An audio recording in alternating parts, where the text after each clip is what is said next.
Hey guys, welcome everyone. कैसे हैं आप सब? बढ़िया बढ़िया होंगे, इससे मैं उम्मीद करता हूँ। आज के इस सेशन के अंदर हम बात करेंगे कैश फ्लो स्टेटमेंट के बारे में। बेहद ही आसान चैप्टर है और बेहद ही इम्पोर्टेंट है। आसान, बहुत आसान है अगर आपने इसके कॉन्सेप्ट को सही तरीके से, सही अप्रोच से समझ लिया तो। और इम्पोर्टेंट भी है, इसके क्वेश्चन भी एग्जाम के अंदर काफ़ी अच्छे खासे पूछे जाते हैं, तो इम्पोर्टेंट भी आपके लिए है। तो चैप्टर को पूरा ध्यान से समझिएगा, एक बार में आपको अच्छे से समझ आ जाएगा ताकि आप इसे आराम से कर सकोगे। देखिए, 3 वर्ड है, 3 वर्ड से बना हुआ है कैश फ्लो स्टेटमेंट।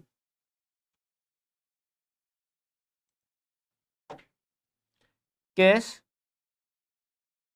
सेकंड है फ्लो, और थर्ड जो है वो स्टेटमेंट।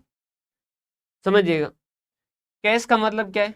कैश की डेफिनेशन दी गई है। कैश की डेफिनेशन दी गई है। यहाँ पर कैश का मतलब सिर्फ और सिर्फ रोकड़ा नहीं है। उसके बाद में फ्लो, इस वर्ड का भी मीनिंग है, और स्टेटमेंट आपको पता ही है कि एक अकाउंट नहीं है, एक स्टेटमेंट है, तो उस हिसाब से वर्ड जो यूज किया गया है स्टेटमेंट। सबसे पहले इसमें देखेंगे हम डेफिनेशन, फिर उसके बाद में वाई दिस कोलावेरी डी, क्यों बनाया जाता है ये कैश फ्लो स्टेटमेंट। फिर इसमें एक्टिविटी कौन कौन सी है, डायरेक्ट मेथड और इनडायरेक्ट मेथड। बस इतना सा आपका कैश फ्लो स्टेटमेंट। देखिए, सबसे पहले शुरुआत करते हैं अपन वाई से, कि कैश फ्लो स्टेटमेंट आखिर क्यों बनाया जाता है। समझिएगा, बहुत सारी कंपनियां जो फाइनेंशियल जिनका ट्रेडिंग एंड पीएनएल के अंदर अच्छा खासा प्रॉफिट जो है वो शो हो रहा है, लेकिन फिर भी वो कैश क्राइसिस से जो है वो कंपनियां खत्म हो जाती हैं। सर क्या बात करते हैं, ऐसा थोड़ी होता है। छोटे एग्जांपल से भी समझाता हूँ और बड़े एग्जांपल से भी समझाता हूँ। आपने नाम सुन रखा होगा, एलई टीवी नाम का एक मोबाइल आता था कुछ टाइम पहले तक, लेइको कंपनी थी।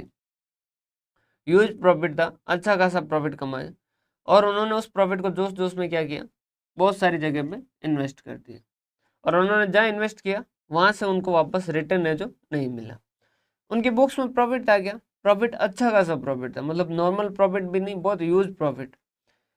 और वो उन्होंने इन्वेस्ट किया था, एक्चुअल एक्सपेंस तो था नहीं, वो तो इन्वेस्टमेंट था।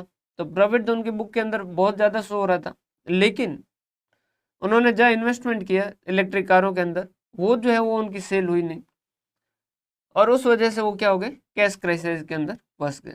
अब जिन्होंने उस कंपनी के शेयर ले रखे थे, पैसा लगा रखा था, अगर उसको आप उनको सिर्फ ट्रेडिंग एंड पीएनएल की पोजीशन बताओगे तो कंपनी की सिचुएशन जो बहुत अच्छी खासी दिखेगी, लेकिन रियल पिक्चर कब पता चलेगी, जब उन्हें कैश की पोजीशन भी साथ में पता चले। समझ पा रहे बात? या छोटे एग्जाम्पल पे आते हैं, लाइक ये कोरोना का टाइम रहा। उस कोरोना के टाइम के अंदर क्या रहा था कि भाई अभी सारे के सारे जो है वो, जैसे एक सीए फॉर्म की बात करें तो सीए फॉर्म के अंदर बहुत सारे क्लाइंट है, उसका उसने काम किया है, सबका जीएसटीआर भरे हैं, सारे रिटर्न वगैरह फाइल किए, इनकम टैक्स रिटर्न फाइल किए, ऑडिट वगैरह हुई है, सब कुछ हुआ है, लेकिन उसका पैसा जो है वो भी आया नहीं है, और पैसा भी मांग भी नहीं सकते। रीजन क्या है? क्योंकि भाई अब बिजनेस खुद बंद रहे, तो ऐसे में अगर हम फीस मांगे तो उनके लिए और ज़्यादा बर्डन वाली बात हो सकती है। तो ये जो है, ये सिचुएशन क्या हो गई, ऐसी सिचुएशन में क्या है, अगर उस सीए फर्म के बारे में बात करेंगे तो उसके अंदर प्रॉफिट कम है क्या? नहीं, प्रॉफिट अच्छा खासा है, क्योंकि उसने काम किया है, और इनकम तो उसने अक्रू की है, इनकम अक्रू की है, लेकिन इनकम अभी तक रिसीव नहीं हुई। समझ पा रहे बात? तो इस वजह से ये जरूरी हो गया कि जो भी इन्वेस्टर है या जो भी स्टेक होल्डर है, उनको सिर्फ और सिर्फ प्रॉफिट और लॉस की पोजीशन नहीं पता न चले, उनको साथ ही साथ कैश की पोजीशन भी पता चले। अब आपके दिमाग के अंदर एक बात आई होगी, जरूर से यही होगी कि सर अगर यही बात है तो हम क्या करते हैं, उसको कैश बुक भी दे देते हैं, मतलब फाइनेंशियल स्टेटमेंट के इन्वेस्टर को साथ में कैश बुक भी दे देते हैं। देखिए, दो कारण है। सब पहले तो कैश बुक लेंदी होगी, कैश अकाउंट जो लेंदी होगा। दूसरा क्या होगा, वो आपका पर्पज सॉल्व नहीं कर पाएगा। समझिएगा, पैसा तो आप किसी भी तरीके से ला सकते हैं, पैसा तो आप लोन लेके भी ला सकते हैं, पैसा तो आप एसेट सेल करके भी ला सकते हैं, पैसा आप बिजनेस जो वो बढ़ा के गुड्स को सेल करके भी ला सकते हैं। क्या तीनों पैसे लाना एक जैसा है क्या? नहीं। लोन का अगर पैसा आप लेके आए हो तो उस केस के अंदर आपको इंटरेस्ट भी देना और वापस भी चुकाना। अगर आपने एसेट सेल किए तो उस केस के अंदर आपकी क्या हो रही है, जो आपकी अर्निंग कैपेसिटी है वो कम हो रही है, अर्निंग कैपेसिटी जो वो कम हो रही है। और ऑपरेटिंग है, अगर मतलब कि आप ऑपरेट करके बिजनेस कर करके अगर पैसा लेके आ रहे हैं तो उस केस के अंदर वो पैसा जो वो ज़्यादा सही है। तो कैश बुक जो कि आपको पूरा का पूरा एक ही तरीके से बता रहा है कि भाई पैसा आया, समझ पा रहे हो बात, और पैसा गया, सिर्फ इतना बता रहा है। वो आपका पूरा पर्पज इन्वेस्टर का सॉल्व नहीं करेगा, क्योंकि पैसा आना या पैसा जाना से मतलब नहीं। जैसे समझिएगा, मेरे पास पैसा कैश पड़ा है 20 लाख, मेरे पास मान लीजिए कैश पड़ा है, जो देखेगा उसको क्या लगेगा कि भाई हाँ अच्छा खासा कमा रहा होगा। लेकिन मान लीजिए मैंने 20 लाख जो वो लोन लेके रख रखा है, तो क्या उस सिचुएशन के अंदर ये जो 20 लाख है ये मेरा है क्या? नहीं। लेकिन अभी भी मेरे पास पड़ा है क्या? हाँ पड़ा है। लेकिन मुझे इसको क्या करना होगा? चुकाना होगा। मेरे इसके साथ साथ क्या हुई है? लाइबिलिटी क्रिएट हुई है। तो सिर्फ प्रॉफिट देख के हम ये जो है वो जज नहीं कर पाएंगे कि इस कंपनी में इन्वेस्ट करना चाहिए या नहीं करना चाहिए, ये लंबे टाइम तक चलेगी या नहीं चलेगी। देखिए, चाहे कंपनी हो चाहे कोई आदमी हो, दोनों के लिए कैश का मैनेजमेंट बहुत ज़्यादा इम्पोर्टेंट है। अगर आपके पास पैसा है तो उस केस के अंदर आप बाकी सारे काम कर सकते हैं।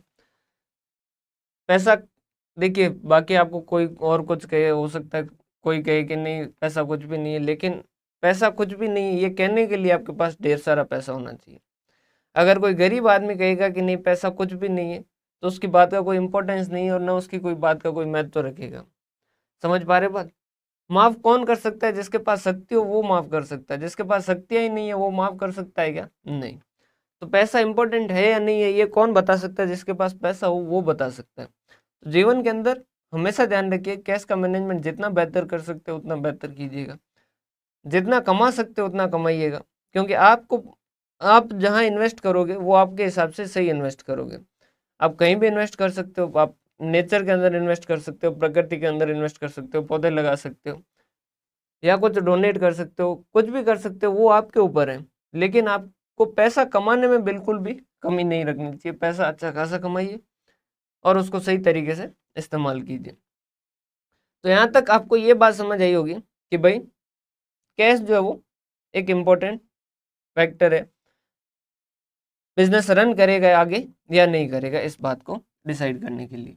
क्लियर है? तो इस वजह से इन्होंने क्या कहा, एक एस लाया गया, एस 3, और जिसने कहा कि जो फाइनेंशियल स्टेटमेंट इन्वेस्टर को दिए जाएंगे, जो स्टेक होल्डर को दिए जाएंगे, उसके अंदर ट्रेडिंग P&L बैलेंस शीट के साथ साथ कैश फ्लो स्टेटमेंट भी दिया जाए। क्या कैश फ्लो स्टेटमेंट सबके लिए मैंडेटरी? नहीं, सबके लिए नहीं है। छोटे जो बिजनेस है उनको क्या किया गया, कैश फ्लो स्टेटमेंट के अंदर रिलैक्सेशन दिया गया। बाकी जो बड़े बिजनेस है उनके लिए कैश फ्लो स्टेटमेंट जो वो मैंडेटरी। क्लियर है? हाँ जी सर। तो सबसे पहले इसके अंदर हम क्या देखेंगे? सबसे पहले देखेंगे इसके अंदर हम डेफिनेशन, और उसके बाद में वाई, और उसके बाद में एक्टिविटी, डायरेक्ट मेथड और इनडायरेक्ट मेथड। देखिए 3 वर्ड है। सबसे पहला कैश। तो पहली डेफिनेशन जो है वो किसके बारे में? कैश के बारे में। कैश का मतलब क्या है? Cash include cash in hand और डिमांड डिपॉजिट विद बैंक। देखिए क्या कहा गया कि कैश का मतलब क्या है? Cash and cash equivalent. हमने कहा कैश इक्विवेलेंट मतलब, उन्होंने कहा कैश या कैश के जैसा का जैसा, कैश या कैश के जैसा का जैसा। हमने कहा कैश का मतलब क्या? तो उन्होंने कहा एक तो रोकड़ा आपके हाथ में जो पड़ा है, एक डिमांड डिपॉजिट जो बैंक के पास पड़ा है। हमने कहा डिमांड डिपॉजिट मतलब, उन्होंने कहा देखिए समझिएगा ध्यान से, उन्होंने कहा डिमांड डिपॉजिट का मतलब कुछ इस तरीके से है कि आपने पैसा बैंक के अंदर जमा करवाया, आपके पास एटीएम है उसका, आप रात को 2 बजे विड्रॉ कर सकते हैं क्या? विड्रॉ कर सकते हैं। सुबह को 4 बजे विड्रॉ कर सकते हैं क्या? विड्रॉ कर सकते हैं। सुबह 6 बजे आप शॉपिंग, ऑनलाइन शॉपिंग के अंदर वहां से पेमेंट कर सकते हैं क्या? कर सकते हैं। तो वो क्या? Demand deposit. जब आपने डिमांड किया तब पैसा वापस ले लिया। तो उन्होंने कहा या तो आपके पास कैश पड़ा है या आपका डिमांड डिपॉजिट है, तो वो भी एकदम कैश के जैसा ही है, या फिर वो क्या है? कैश इक्विवेलेंट, मतलब कि कैश के जैसा जैसा है। तो कैश इक्विवेलेंट का मतलब क्या कहा? Short term highly liquid investment that are readily convertible into known amount of cash and which are subject to an insignificant risk of changes in value. Security with short term maturity period say 3 months or less from the date of acquisition. समझिएगा इन्होंने क्या कहा? हमने कहा S 3 ने कहा कि या तो कैश या कैश के इक्विवेलेंट जो भी उसे हम कैश मानेंगे। हमने कहा कैश के इक्विवेलेंट का मतलब क्या? तो उन्होंने कहा ऐसा कोई भी इन्वेस्टमेंट जिसमें क्या है बहुत कम रिस्क है कि आपकी क्या होगी, उसकी वैल्यू जो वो चेंज होगी। समझिएगा, आपने गोल्ड में इन्वेस्ट किया, क्या वो कैश में माना जाएगा क्या? अगर गोल्ड की वैल्यू चेंज हो रही है तो उस केस के अंदर उसे कैश इक्विवेलेंट नहीं माना जाएगा। जिसके अंदर बहुत कम रिस्क है कि उसकी वैल्यू में कुछ चेंज आएगा, समझ पा रहे बात, तो उसे कैश इक्विवेलेंट कहेंगे। और वो रेडिली कन्वर्टेबल इनटू कैश होना चाहिए, मतलब जब चाहे तब हम उसको सेल करके उससे कैश कन्वर्ट कर सके, तो उसे भी हम क्या मानेंगे, कैश ही मानेंगे। तो कैश का मतलब क्या, cash and cash equivalent. Second word उन्होंने एस 3 में लिखा है कैश फ्लो। तो फ्लो का मतलब क्या है कि भाई समझिएगा, यहाँ पर इसका मतलब है कि कैश फ्लो स्टेटमेंट के अंदर कोई भी ट्रांजैक्शन तभी आएगा जब कैश का क्या होगा, फ्लो होगा। हमने कहा फ्लो का मतलब, उन्होंने कहा फ्लो का मतलब या तो इनफ्लो या आउटफ्लो, मतलब या तो कैश आ रहा है या कैश जा रहा है। कैश मतलब कैश एंड कैश इक्विवेलेंट आ रहा है या कैश एंड कैश इक्विवेलेंट जा रहा है। हमने कहा हमने एक बिल्डिंग खरीदी, बदले में शेयर इश्यू कर दिए, कहाँ आएगा, कैश फ्लो स्टेटमेंट में। उन्होंने कहा कि कैश का फ्लो हुआ, हमने कहा नहीं, कैश का तो कुछ फ्लो नहीं हुआ, ना इनफ्लो हुआ ना आउटफ्लो हुआ, क्यों, बिल्डिंग खरीदी बदले में शेयर दिए, तो कैश का तो कोई फ्लो नहीं हुआ। तो उन्होंने कहा कि कैश फ्लो स्टेटमेंट में नहीं आएगा। हमने कहा क्यों, उन्होंने कहा कैश फ्लो स्टेटमेंट में आने के लिए कैश हो और कैश का फ्लो हो, मतलब कैश आए या जाए, तभी कैश फ्लो स्टेटमेंट के अंदर आएगा। वाई वाई वाला पार्ट हम डिस्कस कर चुके हैं। उसके बाद में ए से इसके ऊपर कौन सा लगता है, 3 लगता है। कैश का मतलब क्या है, cash and cash equivalent. Flow का मतलब क्या है, इनफ्लो और आउटफ्लो। और स्टेटमेंट मतलब ये स्टेटमेंट फॉर्म में,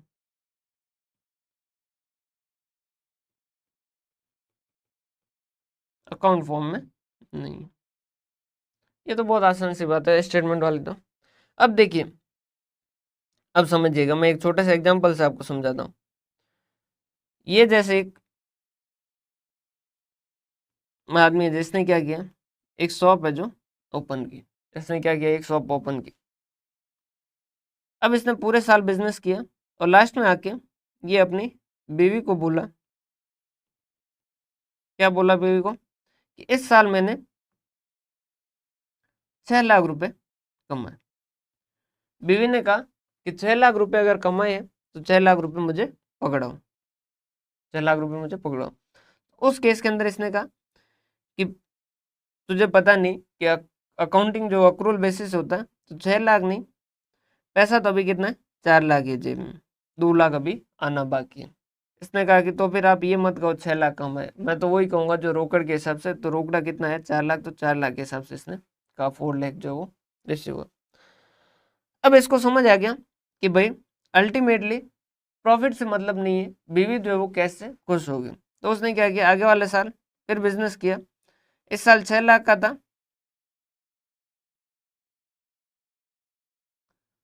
इस पहले साल 6 लाख कमाए, दूसरे साल इसने 7 लाख कमाए।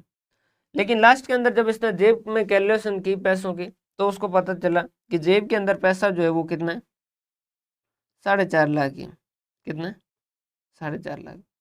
तो इसने सोचा कि यार वापस घर पे जाऊंगा और बीवी को बताऊंगा कि मैंने 7 लाख कमाए, तो वो कहेगी कैश कितना, मैं कहूंगा 4.5 लाख, तो वो कहेगी कि तुमने 4.5 लाख ही कमाए।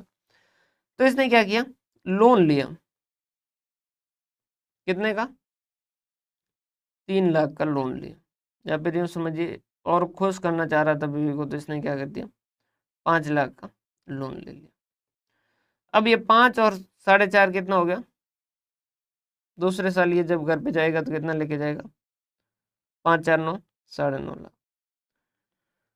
और बीवी को बताया कि 9.5 लाख का ये लो कैश पकड़ो। जैसे ही कैश पकड़ा है, बीवी खुश हो गई कि यार इस साल तो उन्होंने अच्छा खासा कमाया 9.5 लाख। लेकिन क्या एक्चुअल में ये कैश 9.5 लाख जो कमाया उससे ही कमाया है क्या, नहीं। मान लीजिए इससे नेक्स्ट ईयर उन्होंने क्या किया, 8 लाख कमाए, लास्ट के अंदर जेब में कैलकुलेशन की और कैश फिर कम निकल गया। मान लीजिए कैश जो है वो इस बार निकला 5 लाख, 5 लाख। अब इन्होंने कहा कि यार ये तो प्रॉब्लम वाली बात हो जाएगी, फिर बीवी के पास जाएंगे, पिछली बार 9.5 लाख के अंदर दिए थे, इस साल जो है वो उससे कम तो कैसे देंगे। तो इन्होंने क्या किया, इनकी एक कोई एसेट थी जिस मशीन से वो सारा काम करते थे, उस मशीन को सेल कर दिया और 5 लाख रुपए लेके आ गए। और बीवी को जाके पकड़ा है 10 लाख रुपए। समझ पा रहे हो बात? क्लियर है? तो इन तीनों सिचुएशन के अंदर देखिए, यहाँ 4 लाख लेके आए, फिर 9.5 लाख लेके आए, फिर 10 लाख लेके आए। पैसा तो ला रहा है, पैसा ला रहा है, उसमें कोई प्रॉब्लम नहीं है, ठीक है। लेकिन क्या ये बिजनेस लॉन्ग रन के लिए सर्वाइव कर पाएगा क्या? ये बिजनेस लॉन्ग रन में सर्वाइव कर पाएगा क्या? सर क्यों? क्योंकि देखो, यहाँ इसने एसेट सेल किए, यहाँ इसने लोन लिया है, मतलब इस लाइबिलिटी को उसने भुगतान करना होगा इंटरेस्ट के साथ। और यहाँ इसने जो एसेट सेल किए, तो उसकी अर्निंग कैपेसिटी जो वो क्या कम होगी क्या? भाई मशीन सेल कर दोगे तो कल को गुड्स कैसे बनाओगे, बेचोगे क्या? समझ पा रहे हो बात? तो ये जो बीवी है ये क्या है? शेयर होल्डर है। ये जो क्या है? शेयर होल्डर है। और ये क्या है? बोर्ड ऑफ डायरेक्टर है। ये क्या? Board of director. तो यहाँ भी ऐसी सिचुएशन हो सकती है क्या? हो सकती है। तो क्या शेयर होल्डर को, क्या बीवी को पता होना चाहिए कि पैसा जो आया वो किस तरीके से आया? ये भी आना उसे जरूरी है क्या पता हो? हाँ जी सर, जरूरी है, उसे पता होना चाहिए। तो इस हिसाब से उन्होंने क्या किया, कैश फ्लो स्टेटमेंट में एक्टिविटी बांटी गई, 3 एक्टिविटी: ऑपरेटिंग, इन्वेस्टिंग, फाइनेंसिंग। कहाँ चली गई?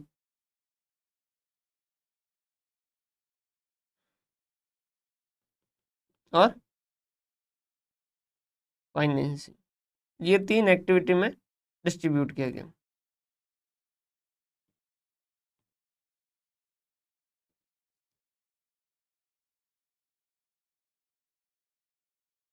क्लियर है?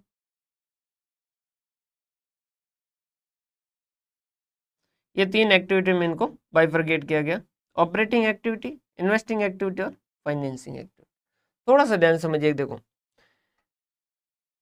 ये यहां से समझते हैं इसको पहले।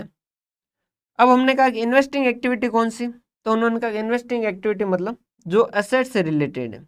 जो किससे रिलेटेड है? एसेट से। हमने कहा एसेट मतलब, उन्होंने कहा कि जो आप एसेट नॉर्मली जानते हो ना, जिस एसेट को, उस एसेट से रिलेटेड। हमने कहा एसेट मतलब, तो उन्होंने कहा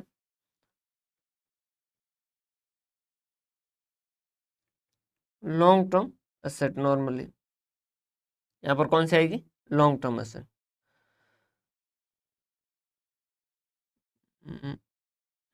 एक सेकंड है ना, ये बीच में स्पेस नहीं रहा। लॉन्ग टर्म एसेट हमने कहा मतलब, तो उन्होंने कहा अगर कोई लॉन्ग टर्म एसेट से रिलेटेड कोई पैसा आ रहा है या कोई पैसा जा रहा है, कोई लॉन्ग टर्म एसेट से रिलेटेड पैसा आ रहा है या जा रहा है, वो इन्वेस्टिंग एक्टिविटी में माना जाएगा।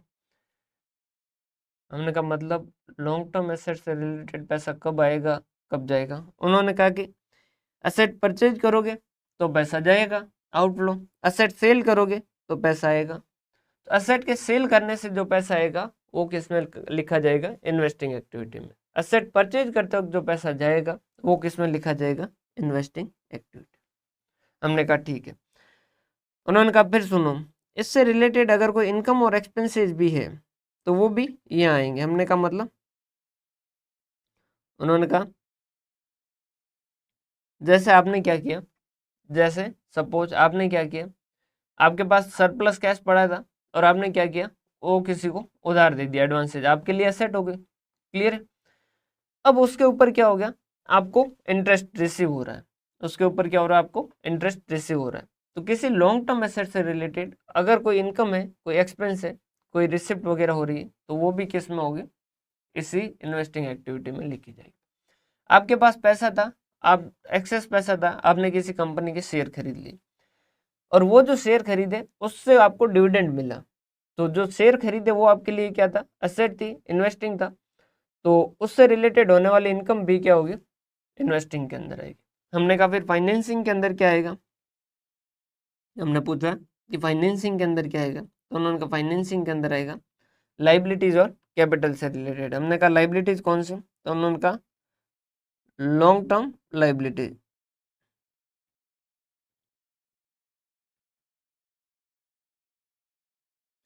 लॉन्ग टर्म लाइबिलिटीज से रिलेटेड या कैपिटल से रिलेटेड जो भी पैसा आएगा वो सारा का सारा आएगा या जाएगा, वो किस में आएगा? फाइनेंसिंग में आएगा। हमने कहा मतलब, उन्होंने कहा जैसे आपने कैपिटल रेज की या लोन रेज किया, मतलब कहीं से लोन लेके आ गया, जैसे बैंक से लोन लिया, तो वो किस में आएगा? हमने कहा किस में आएगा? उन्होंने कहा फाइनेंसिंग में आएगा। हमने कहा ठीक है। कैपिटल इश्यू की, कैपिटल इश्यू की और उस पर क्या हो गया? कैपिटल जब इश्यू की तो उस केस के अंदर तो कैपिटल इश्यू करोगे तो पैसा आएगा, तो वो क्या किया, कैपिटल रेज की और पैसा आया, तो किस में आएगा, फाइनेंसिंग में आएगा। शेयर बायबैक किए तो पैसा जाएगा, क्लियर है, और वो किससे रिलेटेड है, कैपिटल से रिलेटेड है, किसमें जाएगा, फाइनेंसिंग में। लोन था उसको रीपे किया, तो लोन क्या है, फाइनेंसिंग है, तो उस केस के अंदर उससे रिलेटेड जो है वो फाइनेंसिंग के अंदर जाएगा। हमने कहा ठीक है। फिर इन्होंने कहा सुनो सुनो एक बात और सुनो, हमने कहा सुना दो। उन्होंने कहा इससे रिलेटेड कोई इनकम और एक्सपेंस जो होगा ना वो भी यहीं पर आएगा।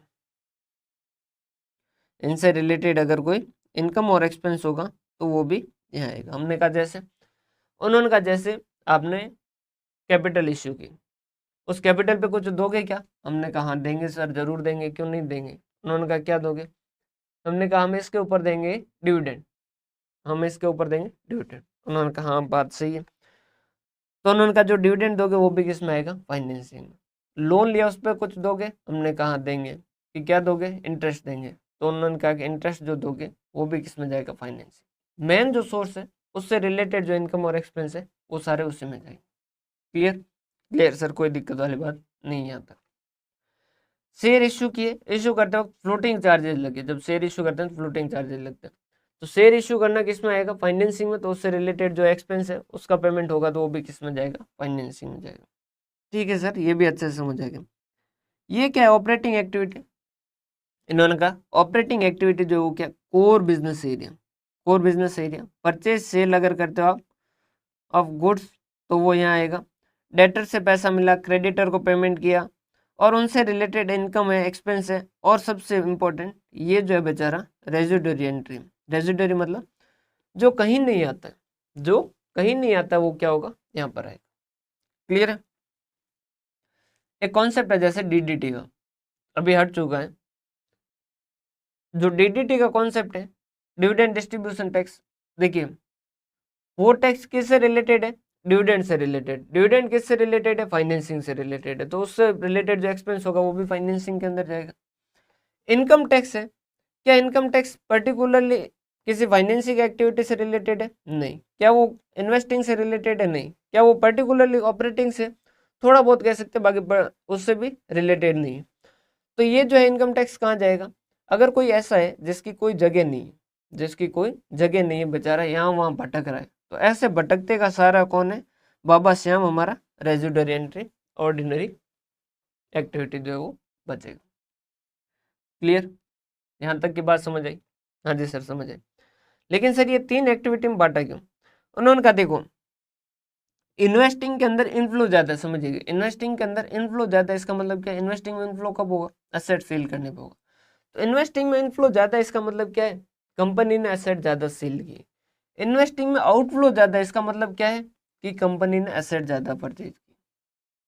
समझ पा रहे बात, इन्वेस्टिंग आउटफ्लो कब होगा, एसेट से रिलेटेड होगा। फाइनेंसिंग के अंदर इनफ्लो ज्यादा है, इसका मतलब क्या, कंपनी ने या तो लोन ज्यादा लिए या कैपिटल ज्यादा रेज किए इस साल। फाइनेंसिंग के अंदर आउटफ्लो जो है वो ज्यादा है, इसका मतलब क्या है, कंपनी ने या तो कैपिटल का बायबैक किया, खत्म किए, या फिर उन्होंने लोन जो है वो रीपे किए। ऑपरेटिंग के अंदर इनफ्लो ज्यादा है, इसका मतलब क्या है, बहुत बढ़िया है, बहुत शानदार है, मतलब उन्होंने बिजनेस करके इस साल अच्छा खासा कैश जो वो इकट्ठा किया। अगर ऑपरेटिंग के अंदर आउटफ्लो ज्यादा मतलब बिजनेस में इस साल उन्होंने क्या किया, रनिंग के अंदर उनका आउटफ्लो ज्यादा हुआ, मतलब उनका कैश ज्यादा गया। क्लियर। तो ये जब आप तीन अलग अलग एक्टिविटी में दोगे उनका हिसाब से इनफ्लो आउटफ्लो वगैरह, तो जो इन्वेस्टर है उसको ज्यादा मीनिंगफुल, ज्यादा अच्छी, ज्यादा बेहतर इंफॉर्मेशन जो हो, बेहतर जानकारी उसको मिल पाएगी। तो उसके हिसाब से क्या किया गया, ये इन्वेस्टिंग, फाइनेंसिंग और ऑपरेटिंग, इस तरीके से इसको क्या किया गया, अलग अलग किया गया। अब समझिएगा कैसे कैसे बनते हैं। तो दो मेथड बनाए गए, एक तो डायरेक्ट मेथड और एक इनडायरेक्ट मेथड। अब समझिएगा डायरेक्ट मेथड जो वो क्या होता है, वो बेचारा बहुत सीधा सा शरीफ सा मेथड है। ये क्या कहता है, वैसे ऐसा कोई सीक्वेंस नहीं है कि आप पहले ये लिखो फिर वो लिखो फिर वो लिखो, आप कुछ भी लिख सकते हो। सबसे पहले इन्होंने लिखा cash flow from operating activity, तो उन्होंने लिखा जैसे इसके अंदर सेल ऑफ, या फिर सीधे लिखो कैश सेल्स की, कैश सेल्स किया, इससे इतना पैसा रिसीव हुआ। उसके बाद में रिसिप्ट फ्रॉम डेटर कि डेटर से इतना पैसा रिसीव हुआ। फिर cash purchase, payment to creditor. मतलब समझ पा रहे हो वो कि जो जो ऑपरेटिंग से रिलेटेड है वो सारे के सारे यहाँ पर लिख रहे हो। ऑपरेटिंग इनकम रिसिप्ट, मतलब जो आपके बिजनेस के अंदर नॉर्मल जो इनकम है वो अगर कुछ रिसीव हुई है जैसे कमीशन वगैरह तो वो लिख दो। और अगर कोई आपके ऑपरेटिंग एक्सपेंस पेड जो है वो है तो वो लिख दीजिए। ध्यान क्या रखिएगा, आपने यहाँ पर क्या लिखा गया है, जो रिसीव हुआ है और पेड है वो लिख रहे हैं। अक्रू कितना वो उससे मतलब नहीं है भाई। एक्सपेंस आपने किया 50,000 का और पेमेंट किया 40,000, तो कैश फ्लो स्टेटमेंट वो सिंपैथी गेन सिंपैथी वाला नहीं है कि 50,000 का एक्सपेंस किया तो 50,000 लिखो, नहीं। ये कह रहा है कितना रोकड़ कितना गया 40,000, 40,000 लिखो। कैश कितना रिसीव और कितना पेड उसके हिसाब से लिखा जाएगा। समझ पा रहे बात, इसका अक्रूवल से कोनो नाता नहीं है, इसका अक्रूवल से कोनो नाता नहीं है। या इसको डायरेक्ट पे लिख देते हैं। ये अक्रूवल के हिसाब से बात नहीं कर रहा है, ये कैश के हिसाब से कि कितना कैश आया कितना कैश गया। ये तो हो गया ऑपरेटिंग से। फिर वैसा वैसा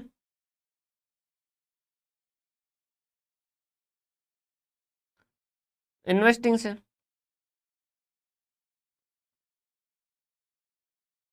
वैसा वैसा इन्वेस्टिंग से पूरा ही लिख देना। Net cash flow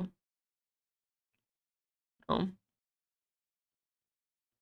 operating activity, ये यहाँ पर net cash flow from operating activity जो लिख दिया। अब आपने लिखा cash flow from investing activity, cash flow from investing activity, sale of long term asset, अगर कोई लॉन्ग टर्म एसेट को सेल किया और पैसा रिसीव हुआ, या फिर परचेज किया लॉन्ग टर्म एसेट को, तो वो यहाँ लिखा जाएगा। देखिए यहाँ भी वही कॉन्सेप्ट, रिसीव्ड और पेड जो है वो लिखा जाएगा। मतलब सर जैसे आपने क्या किया, एसेट जो थी वो कितने की थी, मान लीजिए वो एसेट जो थी वो 5 लाख की थी और आपने 4 लाख के अंदर सेल किया, तो इसको कोई मतलब नहीं कितने की बुक वैल्यू वगैरह थी। ये कह रहा कैश कितना है 4 लाख, तो 4 लाख लिखेंगे। क्लियर है। उसके बाद में इनसे रिलेटेड कोई एक्सपेंस या कोई इनकम है तो वो भी लिखेंगे। जैसे आपने इन्वेस्टमेंट किया तो उस केस के अंदर मान लीजिए आपको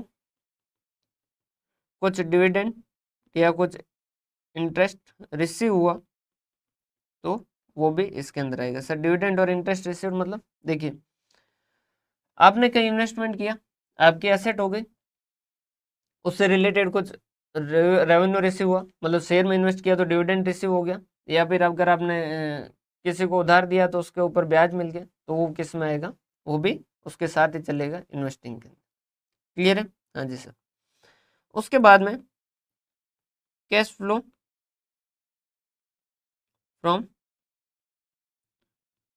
फाइनेंसिंग,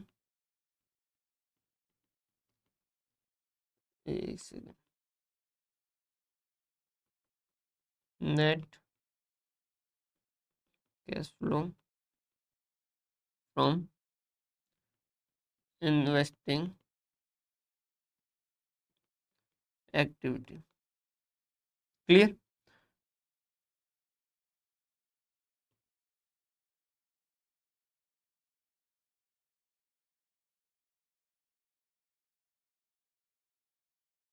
इसको सुवाय वाले में कर देते हैं ना।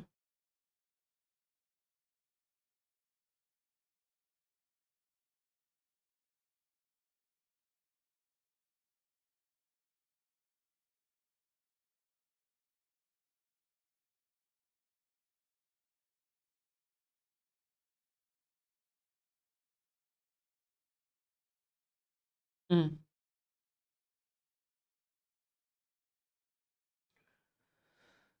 ये हो गया cash flow from investing activity. अब आए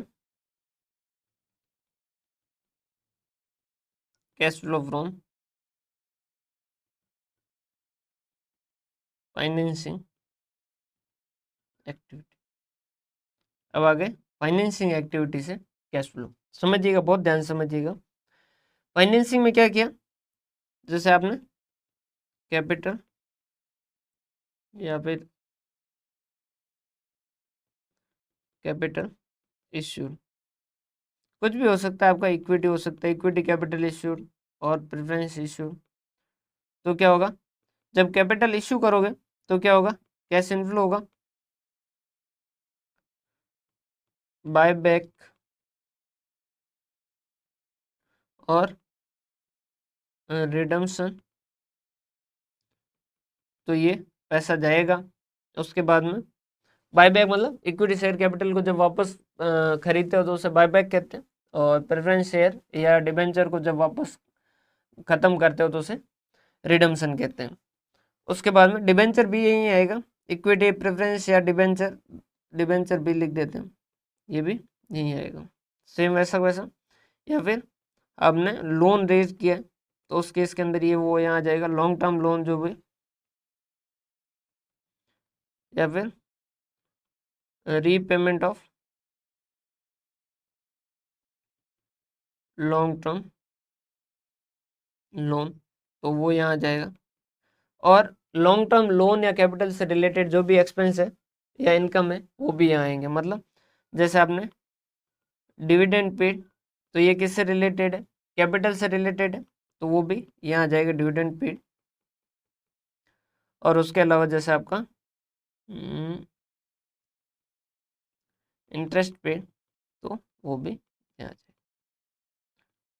इनसे रिलेटेड कोई पर्टिकुलर से रिलेटेड अगर किसी एसेट को सेल करते वक्त अगर कोई टैक्स लगा तो वो इन्वेस्टिंग में आएगा। कोई कैपिटल को इश्यू करते वक्त या रीपेमेंट के वक्त कोई टैक्स लगा, या उसके एक्सपेंस वगैरह का पेमेंट करते वक्त कोई टैक्स लगा, तो उसमें जाएगा फाइनेंसिंग के अंदर। इसके अंदर एक चीज़ और लिख दीजिए आप,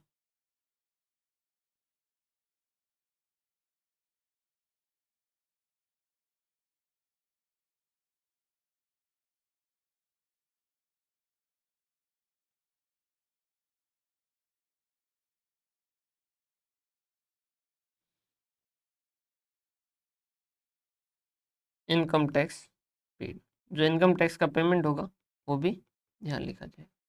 क्लियर है, ये लिख दिया। उसके बाद में ये जो है होने के बाद आपका क्या हो जाएगा, इंटरेस्ट पेड, तो ये क्या हो जाएगा, cash flow from financing activity,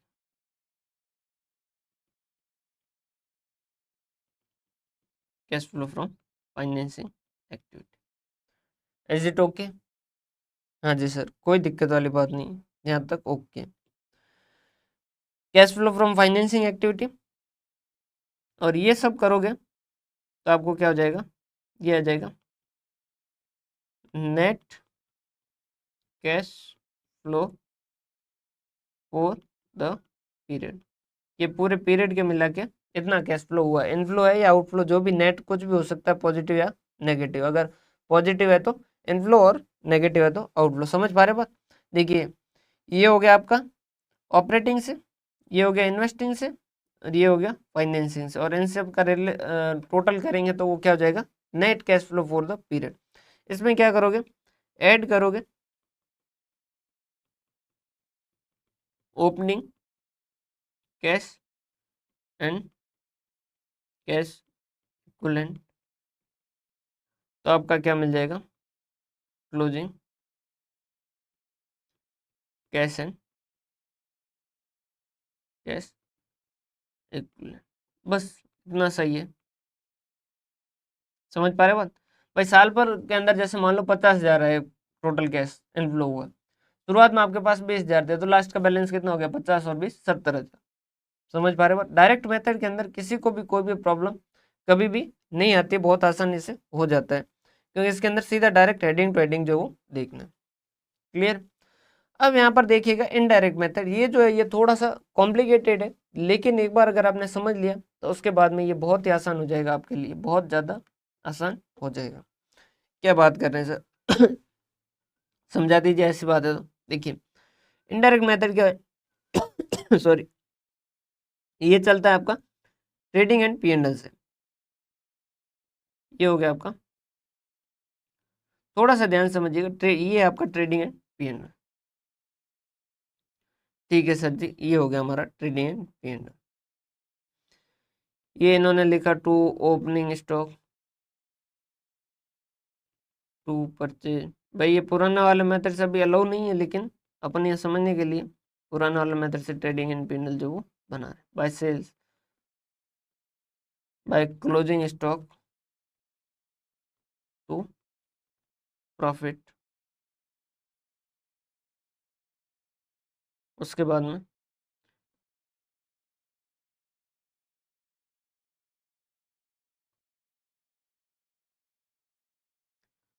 bye, जैसे ये हो गया ग्रॉस प्रॉफिट, और कुछ और इनकम लिख देते हैं, बाय ऑपरेटिंग कमीशन। उसके बाद में बाय, जैसे आपको डिविडेंड रिसीव्ड हुआ है। उसके बाद में टू, जैसे आपका एक्सपेंस बोलो कुछ, to stationery, to bad debts हो गया, टू डेप्रिसिएशन हो गया, टू इंटरेस्ट पेड हो गया। ठीक है सर, टू हाँ loss on sale of asset हो गया,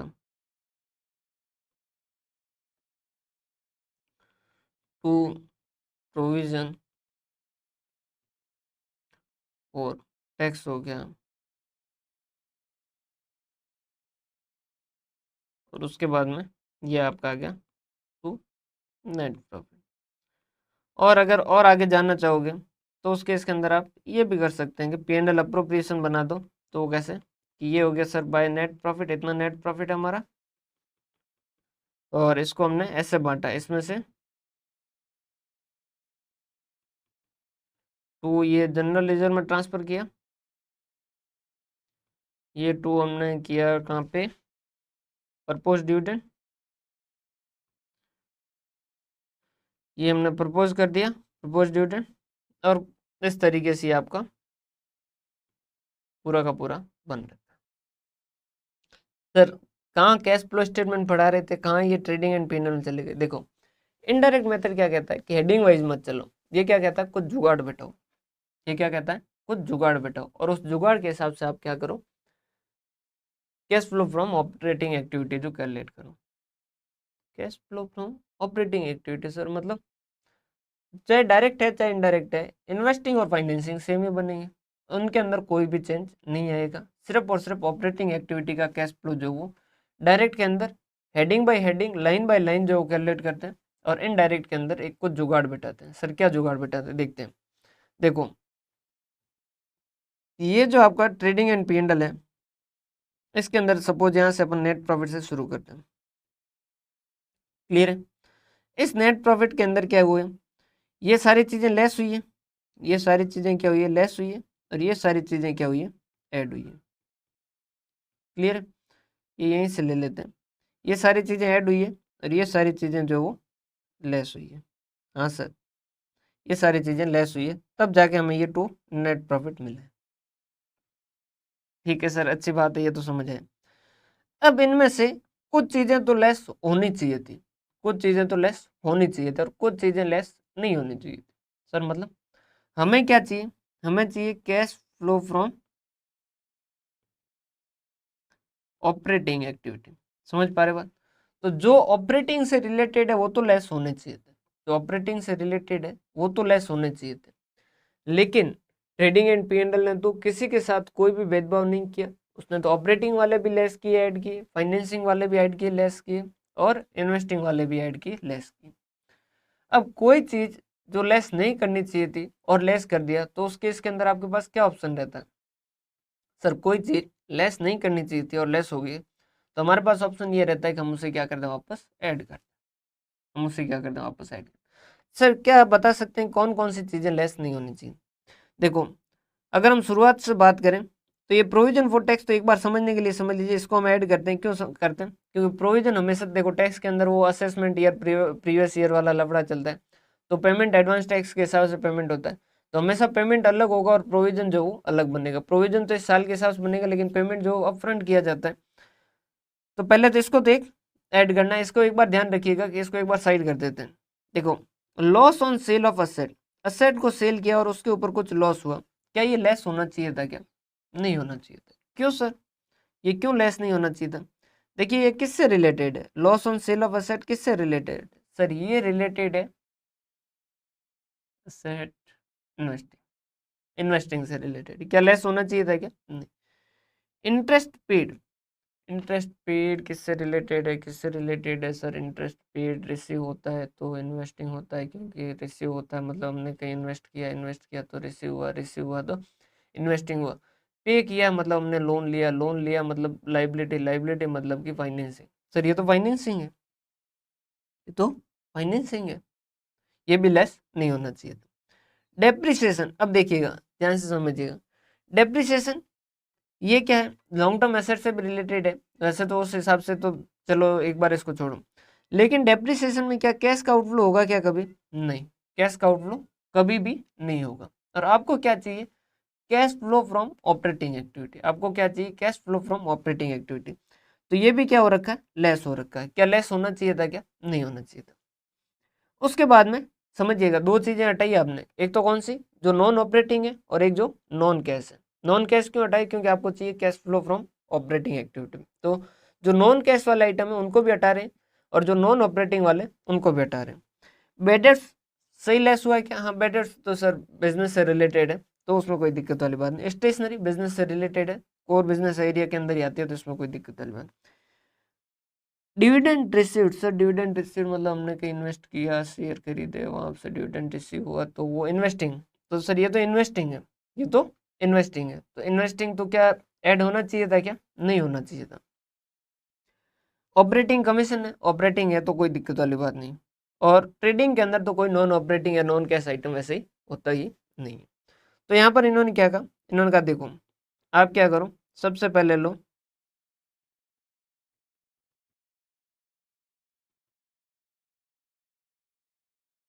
ध्यान समझिए, बहुत आसान सही है, cash flow from operating activity. अब शुरुआत कहाँ से करोगे? हमेशा ही कहाँ से करनी चाहिए? Cash flow, sorry sorry sorry sorry, net profit before provision of tax. Net profit before provision of tax, अगर ये नहीं दे रखा है तो आप क्या कर दीजिए, प्रॉफिट आफ्टर टैक्स, उसमें प्लस कर दीजिए प्रोविजन फॉर टैक्स। मतलब जैसे आपको लिखा गया है कि नेट प्रॉफिट, सिर्फ नेट प्रॉफिट लिखा गया 5 लाख, इसका मतलब तो प्रोविजन फॉर टैक्स जो वो लेस हो चुका है, तो उस केस के अंदर जैसे प्रोविजन फॉर टैक्स जो वो 1 लाख है, तो इसे वापस क्या कर दीजिए, ऐड कर दीजिए। क्यों सर इसको प्रोविजन को हमेशा क्यों लेस कर ऐड क्यों कर देंगे वापस? रीजन ये, क्योंकि टैक्स का पेमेंट हमेशा ही अलग होगा, तो जो टैक्स का एक्चुअल पेमेंट होगा वो सबसे लास्ट में हम क्या कर देंगे, लेस कर देंगे। समझ पा रहे बात? क्लियर है? तो ये प्रोविजन फॉर टैक्स जो वो वापस अपने को ऐड करना है। अगर सिर्फ नेट प्रॉफिट लिखा है, ये भी लिख ही दीजिए, सिर्फ नेट प्रॉफिट लिखा है मतलब प्रॉफिट आफ्टर टैक्स। अगर सिर्फ नेट प्रॉफिट लिखा है, इसका मतलब क्या, ये प्रॉफिट आफ्टर टैक्स। क्यों? नॉर्मली नेट प्रॉफिट का मतलब क्या, पीएनएल का लास्ट बैलेंस, और पीएनएल का लास्ट बैलेंस मतलब नेट प्रॉफिट उसके अंदर एडजस्ट हो चुका है। ठीक है sir, net profit before provision of tax अपन ने लिया। अब इसके अंदर क्या करेंगे, जो जो नॉन ऑपरेटिंग आइटम है और जो जो नॉन कैश आइटम है उनको हम क्या कर देंगे, ऐड कर देंगे। ऐड क्या कर देंगे? देखिए ध्यान समझिए, ये डेप्रिसिएशन लेस हुआ है, इंटरेस्ट पेड लेस हुआ है, loss on sale of asset जो वो लेस हुआ, तभी जाके नेट प्रॉफिट आया। क्या ये लेस होने चाहिए थे? क्या नहीं होने चाहिए थे, फिर भी लेस हो गए। तो अब इनका क्या एडजस्टमेंट करें? तो इन्होंने कहा कि लेस नहीं होना चाहिए था और फिर भी लेस हो गए, तो उसको वापस हटाने के लिए क्या कर दो, ऐड कर दो। तो हमने क्या किया, ऐड किया नॉन ऑपरेटिंग और नॉन कैश एक्सपेंस और लॉसेज जो भी है वो आपने ऐड कर दिया। ठीक है सर। फॉर एग्जाम्पल आपका हो गया डेप्रिसिएशन, इंटरेस्ट पेड, आपका हो गया loss on sale of asset, ये तीन ही थे। अब इसमें से लेस क्या करेंगे? अगर कोई नॉन ऑपरेटिंग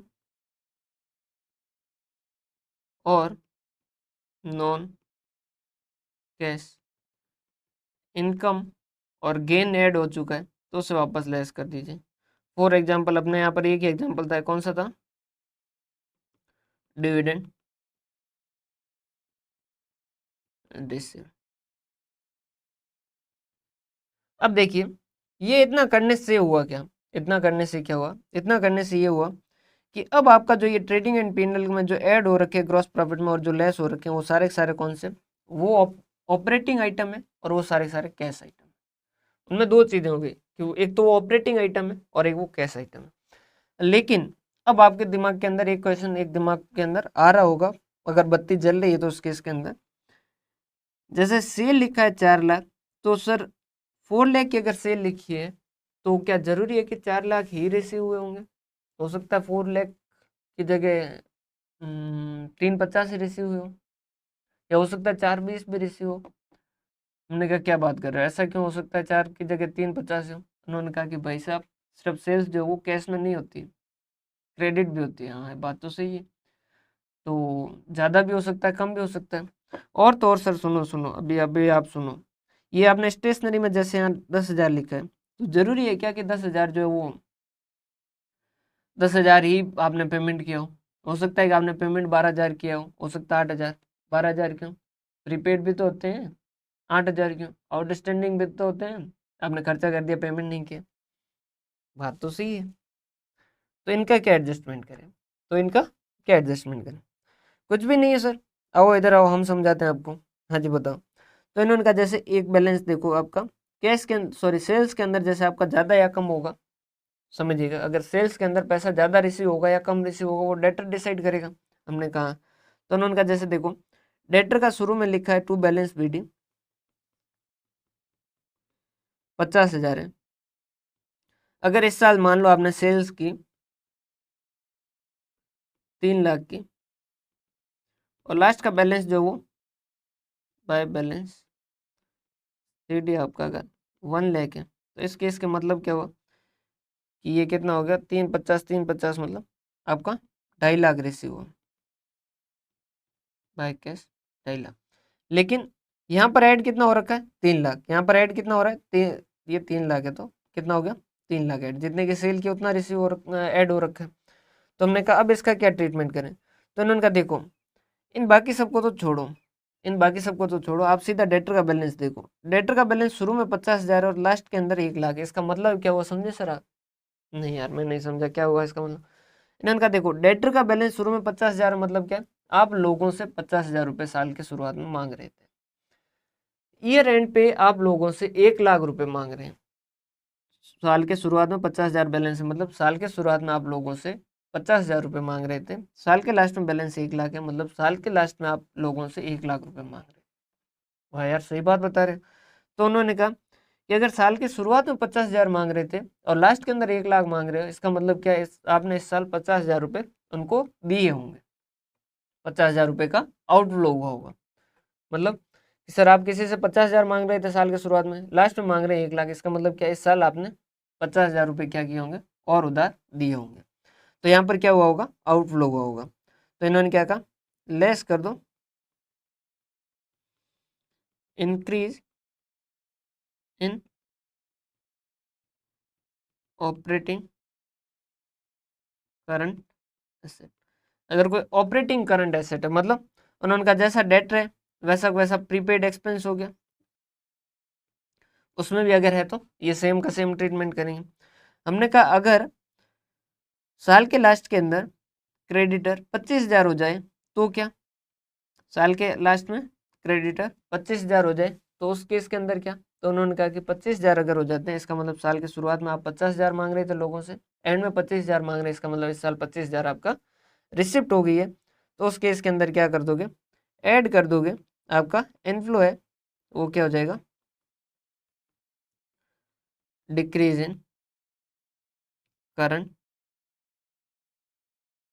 ऑपरेटिंग, ऑपरेटिंग हो और करंट हो इनके अंदर डिक्रीज जो है वो करना। तो ऑपरेटिंग करंट एसेट डेटर हो गया, इन्वेंट्री हो गया, प्रीपेड एक्सपेंस वगैरह हो गया, ये जो है इनके अंदर इंक्रीज होगा तो उसको हम क्या कर देंगे, लेस कर देंगे, और डिक्रीज होगा तो ऐड कर देंगे। हमने कहा ये तो आपने बताया डेटर के बारे में, ये तो आपने बताया डेटर के बारे में, बहुत अच्छा लगा सुन के, समझ के अच्छा लगा हमें, कोई ज़्यादा प्रॉब्लम वाली बात नहीं है। अब ना आप हमें थोड़ा सा उसका भी बता दो, किसका, क्रेडिटर का। तो उन्होंने कहा देखो क्रेडिटर ये हो गया बाय बैलेंस बीडी, हमने कहा ठीक है, मान लो साल के शुरुआत में 50,000 था और लास्ट के अंदर टू बैलेंस शीट 1 लाख है। इसका मतलब क्या हुआ कि साल के शुरुआत में लोग आपसे 50,000 मांग रहे थे, ईयर एंड पे आपसे लोग 1 लाख मांग रहे हैं, इसका मतलब क्या, आपने इस साल 50,000 रुपये और उधार लिए मतलब आपके पास आए, तो ये क्या इनफ्लो है, तो क्या कर देंगे, ऐड कर देंगे increase in current operating liability. और अगर साल के शुरुआत में 50,000 थे और लास्ट में 25,000 हो गए, मतलब साल के शुरुआत में आपसे लोग 50,000 मांग रहे थे, एंड में अब 25,000 ही मांग रहे हैं, इसका मतलब 25,000 का आपने भुगतान कर दिया, तो 25,000 का आउटफ्लो हुआ है, तो less decrease in current operating liability. और लास्ट में उन्होंने कहा कि इसमें से लेस कर दो इनकम टैक्स पेड, तो आपको क्या मिल जाएगा, cash flow from operating activity. बस इतनी सी तो बात है। सर क्या ये ऑपरेटिंग एक्टिविटीज कैश फ्लो वही आएगा जो डायरेक्ट सेम आएगा भी, कोई दिक्कत वाली बात नहीं। तो ये आपने एक्चुअल में लास्ट में जो भी इनकम टैक्स पे किया वो लेस कर दिया, क्यों, क्योंकि यहाँ प्रोविजन जो उससे पहले का लिया, एक्चुअल जितना यहाँ पर तो कैश फ्लो स्टेटमेंट में तो एक्चुअल से मतलब है कितना पैसा गया, तो उतना आपने क्या कर दिया, ये लेस कर दिया। क्लियर है सर। तो आपने ये पी&एल अप्रोप्रिएशन क्यों बनाया, अगर नेट प्रॉफिट आपको ना दिया हो तो आप पी&एल अप्रोप्रिएशन बना दीजिए। जैसे उन्होंने कहा कि ये 5 लाख था, इसमें से 3 लाख जनरल रिजर्व में ट्रांसफर किए और 2 लाख का प्रपोज डिविडेंड किया। अब अगर ये 5 लाख नहीं दिए हो तो उस केस के अंदर आप क्या कर सकते हो, इन 3 और इन 2 को जोड़ के भी ला सकते हो। तो ये कभी कभी इस तरीके से भी करते हैं। क्लियर है। तो ये इस तरीके से आपका क्या हो जाएगा, ये कैश फ्लो स्टेटमेंट है जो बनेगा। सर एक बार अगर आप 2 मिनट के अंदर पूरा रिवाइज करवा दें तो मजा आ जाएगा। देखो cash flow statement AS3, cash, cash और कैश इक्विवेलेंट। कैश का मतलब कैश और डिमांड डिपॉजिट, कैश इक्विवेलेंट मतलब जिसकी वैल्यू में कोई चेंज नहीं हो, नॉन वैल्यू हो, और जो रेडिली कन्वर्टेबल हो। जनरली 3 महीने के अंदर माना जाता है कि अगर वो कैश के अंदर कन्वर्ट हो सकती है तो उसे कैश इक्विवेलेंट माना जाता है। दूसरा फ्लो होना चाहिए, इनफ्लो या आउटफ्लो। फिर कैश फ्लो स्टेटमेंट जो वो 3 एक्टिविटी में बांटता है, ऑपरेटिंग, इन्वेस्टिंग, फाइनेंसिंग। इन्वेस्टिंग मतलब लॉन्ग टर्म एसेट से रिलेटेड, उससे रिलेटेड परचेज, उससे रिलेटेड सेल्स, उससे रिलेटेड इनकम, उससे related expense. Financing long term liability या कैपिटल, उससे रिलेटेड रेज किया, उससे रिलेटेड रीपे किया, और उससे रिलेटेड कोई इनकम है, कोई एक्सपेंस है, तो वो फाइनेंसिंग के अंदर आएगा। ऑपरेटिंग जो आपका कोर बिजनेस एरिया है, परचेज सेल गुड्स से रिलेटेड, डेट से पैसा रिसीव हुआ, क्रेडिटर को पेमेंट किया, जो इनकम और एक्सपेंस जो आपके ऑपरेटिंग नॉर्मली बिजनेस के अंदर होते हैं वो सारे सारे ऑपरेटिंग के अंदर आएंगे। 2 मेथड है, डायरेक्ट और इनडायरेक्ट। डायरेक्ट जो वो लाइन बाय लाइन चलता है उसमें बनेगा ऑपरेटिंग के अंदर कैश सेल्स कितना हुआ, डेट से कितना रिसीव हुआ, कैश परचेज कितना किया, क्रेडिटर को पेमेंट कितना किया, कोई ऑपरेटिंग इनकम से कितना रिसीव हुआ, ऑपरेटिंग एक्सपेंस का कितना पेमेंट किया, वगैरह वगैरह, ये सारी चीज़ें होगी। उसके बाद में फाइनेंसिंग, फाइनेंसिंग के अंदर क्या होगा, लाइबिलिटी से रिलेटेड, कैपिटल से रिलेटेड पैसा कितना आया, पैसा कितना गया, और ऑपरेटिंग के अंदर जो कोर बिजनेस एरिया उससे रिलेटेड कितना पैसा आया, कितना पैसा गया। इनडायरेक्ट मेथड, उसके अंदर बस ऑपरेटिंग के अंदर क्या करते हैं, नेट प्रॉफिट बिफोर टैक्स लेते हैं, उसके अंदर जो non operating cash non operating और नॉन कैश आइटम उनको वापस एडजस्ट करें। अगर कोई नॉन ऑपरेटिंग कैश या नॉन ऑपरेटिंग और नॉन कैश एक्सपेंस जो वो लेस हो रखे हैं तो उनको वापस ऐड कर देंगे। नॉन ऑपरेटिंग और नॉन कैश इनकम अगर ऐड हो रखी है तो उसको वापस लेस कर देंगे। फिर उसके बाद में करंट ऑपरेटिंग एसेट के अंदर देखेंगे कि उसके अंदर इंक्रीज हुआ या डिक्रीज हुआ। सर इसके अंदर एक प्रॉब्लम नहीं आ जाएगी, आपने अभी बताया, जैसे डेटर के अंदर तो वो भी आएगा ना, जैसे भाई बेडर्स हो गया तो उसका तो आपने एडजस्टमेंट किया ही नहीं, तो भाई बेडर्स होगा तो उस केस के अंदर बेडर्स तो पीएनएल के अंदर लिखा जाएगा ना, यहाँ बेडर्स तो पीएनएल के अंदर लिखा जाएगा, तो अल्टीमेटली यहाँ पर ये लेस हो जाएगा, तो उसके बारे में आपको चिंता करने की जरूरत नहीं, सिर्फ बैलेंस देखें। सर वापस बता दीजिए, इनडायरेक्ट मेथड के अंदर नेट प्रॉफिट बिफोर टैक्सेशन ले लिया, अगर आफ्टर टैक्सेशन है तो उसका प्रोविजन जो ऐड करके बिफोर टैक्स बना दीजिए, उसके अंदर नॉन कैश नॉन एक्सपेंस जो भी है उनको ऐड कर दीजिए, non cash non operating income है तो उसको लेस कर दीजिए, उसके बाद में ऑपरेटिंग करंट ऑपरेटिंग एसेट के अंदर इंक्रीज है तो वो लेस कर दीजिए, करंट ऑपरेटिंग लाइबिलिटी एसेट के अंदर डिक्रीज है तो वो ऐड कर दीजिए, और करंट ऑपरेटिंग लाइबिलिटी है उसके अंदर इंक्रीज है तो ऐड कर दीजिए, करंट ऑपरेटिंग लाइबिलिटी उसके अंदर डिक्रीज है तो लेस कर दीजिए। मतलब लाइबिलिटी में इंक्रीज है तो ऐड, डिक्रीज है तो लेस, एसेट के अंदर इंक्रीज है तो लेस और डिक्रीज है तो ऐड, उल्टा चलेगा उसके अंदर। बस ये बात है, और इस तरीके से आपका कैश फ्लो स्टेटमेंट आपका तैयार हो जाता है। उम्मीद करता हूँ कि आपको अच्छे से समझ आया होगा, और थोड़ी बहुत प्रैक्टिस कीजिएगा ताकि आपको और ज़्यादा बेहतर तरीके से आप इसे समझ पाएँ, अच्छे से कर पाएँ। हंसते रहिए, मुस्कुराते रहिए, पढ़ते रहिए, और सेशन कैसे लगे वो ज़रूर ज़रूर हमारे साथ शेयर करें। हंसते रहे, मुस्कुराते रहे, अपने साथियों के साथ ज़रूर ज़रूर शेयर करें। आप ऐप के ऊपर भी जा सकते हैं, वहाँ कोर्सेज अवेलेबल है, वो भी चेकआउट कर सकते हैं। वहाँ पर आपको सारे लेक्चर्स जो वो अवेलेबल होंगे, ये नोट्स जो है क्लास नोट्स वहाँ पर अवेलेबल होंगे। उसके अलावा आपको जो MCQ वगैरह है और टेस्ट सीरीज़ वगैरह है वो भी आपको आपके लिए प्रोवाइड किए गए, कंपाइल नोट्स जो प्रोवाइड किए गए, तो आप वन एग्जाम ऐप जो है उसको भी चेक कर सकते हैं। उसके अलावा टेलीग्राम चैनल जो उसको ज्वाइन कर सकते हैं, टेलीग्राम चैनल को ज्वाइन करते हैं तो आपको क्लासेस कब होगी उसका अपडेट जो वो आपको मिलेगा। क्लासेज लाइव स्ट्रीम जो वो फ्री रहती है, उसके बाद में रिकॉर्डेड लेक्चर जो है आपके ऊपर अवेलेबल रहते हैं, नॉमिनल चार्जेस के ऊपर अवेलेबल रहते हैं। वन एग्जाम ऐप है जिसका लिंक जो डिस्क्रिप्शन के अंदर दे रखा है, सारे सब्जेक्ट के लेक्चर्स जो वहाँ पर अवेलेबल है। हंसते रहिए, मुस्कुराते रहिए, अपने साथियों के साथ ज़रूर ज़रूर शेयर करें। बहुत बहुत धन्यवाद।